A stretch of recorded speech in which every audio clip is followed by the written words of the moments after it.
BCG refractory or unresponsive disease has really been kind of a challenge for all of us, and we've been at this for a long time now, developing effective bladder-sparing therapy agents.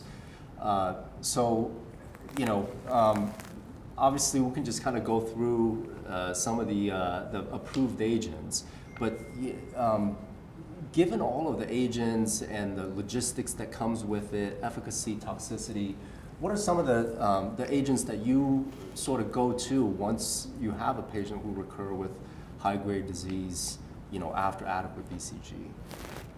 So, really guidelines-based. Yeah. Right out of the box, discuss cystectomy with them. Then you've got patients that aren't going to be candidates or refuse. For those patients, discuss clinical trials when they're available. Outside of clinical trials, then that's when I go to my other list of what's available.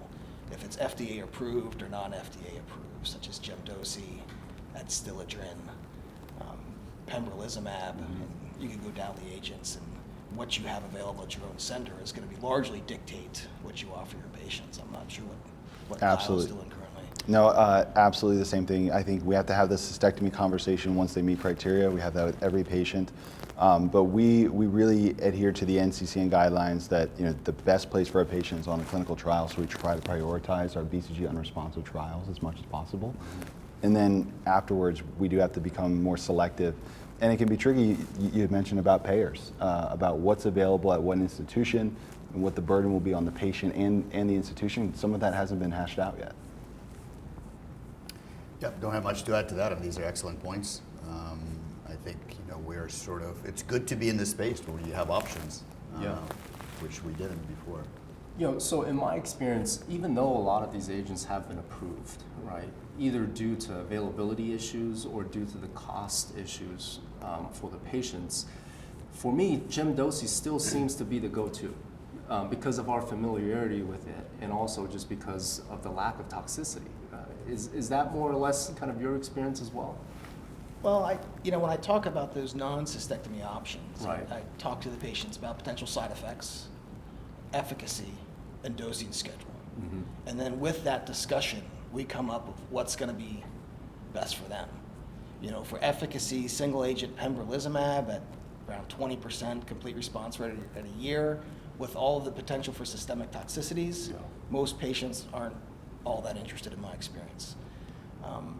For adstiladrin, if those patients are coming from a distance and they only have to come once every 3 months, they're much happier with that plan. And so it all depends upon where the patient's coming from, what efficacy they're looking for, and other factors.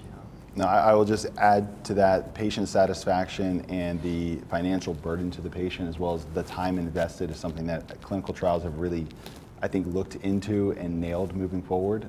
Something that we need to take into account for every patient, because they're not all from our hometowns that we're treating. For sure. Yeah, I mean, a lot of important points. I mean, you look at each individual patient. For example, you have a lot of patients whose bladders are so beat up that they cannot hold anything for any certain period of time, in which some of the newer options of TAR 200, for example, or Pembro. So I've had patients who cannot retain any treatment agent inside of their bladder, and yet refuse cystectomy. But I think the key point here, and we forget, and we see this, I see this all the time in my referral practice, is that patients go through 3, 4, 5 lines of therapy, and then they're never offered cystectomy.